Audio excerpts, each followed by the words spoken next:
ఒకసారి పార్వతీదేవి శివుడిపై అలిగిందన్న విషయం మీకు తెలుసా? వ్యాలంటైన్స్ డే అని అందరూ గిఫ్ట్లు ఇచ్చుకుంటారు, కానీ నా స్వామి మాత్రం ధ్యానంలో కూర్చున్నారు. అసలు నా మీద ప్రేమే లేదు, కనీసం ఒక చిన్న గిఫ్ట్ కూడా ఇవ్వరా అని పార్వతీదేవి బొంగమూతి పెట్టుకుని అలిగి కూర్చుంటుంది. ధ్యానం ముగించి వచ్చిన స్వామికి అమ్మవారి మూడ అర్థమైపోతుంది.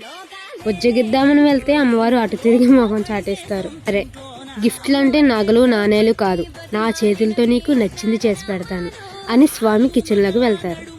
కాస్త వంటవాడిగా మారిపోయి ఎంతో ఓపికగా అమ్మవారికి ఇష్టమైన మోతీచూర్ లడ్డూలు తయారు చేస్తారు.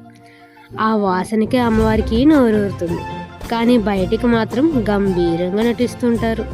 స్వామి స్వయంగా లడ్డూ తీసుకుని దేవి ఒక ముక్క తిను అని బతిమాడి తినిపిస్తారు.